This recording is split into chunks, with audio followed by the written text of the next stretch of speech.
미국 주식이 계속 난리네요. 이 상승은 어디까지 갈까요? 모두 강세입니다. 나스닥 지수는 또다시 최고치를 경신했습니다. 역시 기술주가 강세네요. 정확히는 AI주. 가장 큰 원인은 무엇일까요? 파월 의장의 다소 부드러운 반응 때문에 그런 것 같습니다.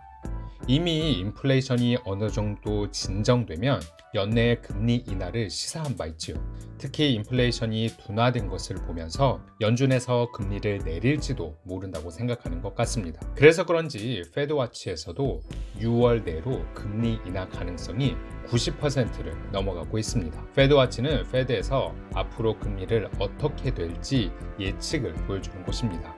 금리가 내려가면 주가는 올라갈 확률이 높지요. 왜 주가가 올라갈까요? 길게 설명할 수도 있지만 아주 짤막하게 설명을 하면 금리가 내려간다는 말은 돈을 빌리는 비용이 적다는 의미입니다. 원래 5% 이자를 주고 돈을 빌릴 수 있었는데 금리가 낮아져서 3%라면 3%의 이자만 주고도 돈을 빌릴 수 있다는 말이 됩니다. 그러면 더 쉽게 돈을 빌릴 수 있겠지요. 이자가 작으니까요. 이를 유동성이 풀린다 라고 말합니다. 돈이 풀리는 거지요. 돈이 풀리면 어떻게 될까요? 그 돈들이 어디로 갈까요? 여러 곳으로 가겠지만 당연히 자산시장에도 들어가게 됩니다. 그래서 금리가 떨어지면 주가가 올라간다 라는 공식이 생깁니다. 주식은 항상 선반영됩니다. 선반영된다는 의미가 뭐냐면 실제 금리를 내리지도 않았는데 인플레이션이 어느 정도 잡혀서 파월이 금리를 내려도 되겠다라는 말만으로도 주가가 움직이는 걸 의미합니다. 실제 금리가 내렸을 때 주가가 올라가는 게 아니라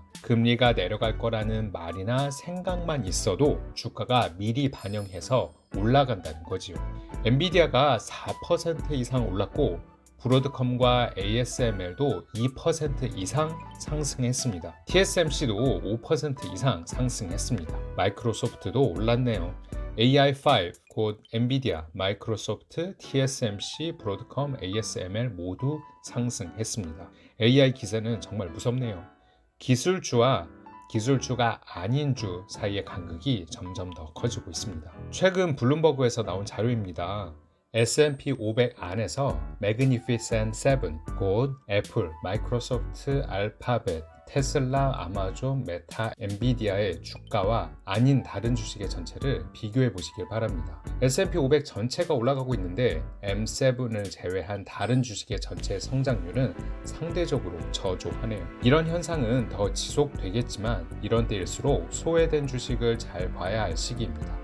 자산시장은 언제나 한쪽으로의 쏠림이 있을 수밖에 없고 그런 쏠림이 장기화되면 버블이 생길 수밖에 없습니다. 그렇게 시간이 지나 버블이 터지면 다른 곳으로 돈이 흘러가게 되어 있습니다. 또한 한쪽이 너무 과하게 올라가면 다른 자산의 가격이 저렴해 보이는 효과도 발생합니다. 투자자라면 이런 저평가된 주식에 투자하는 것이 더 좋은 방법일 겁니다. 이미 오른 주식이 더 오르기보다는 저평가된 주식이 올라가는 것이 더 좋을 수밖에 없을 테니까요. JP모건에서 AI 현금 모델로 수작업을 90% 이상 줄일 수 있을 거라고 하네요. 이런 현상은 많은 분야에서 가속화될 수밖에 없을 텐데 AI 과연 어디까지 갈까요? 그래서 그런지 최근 들어서는 Magnificent 7이 저물고 AI5가 떠오른다고 하지요.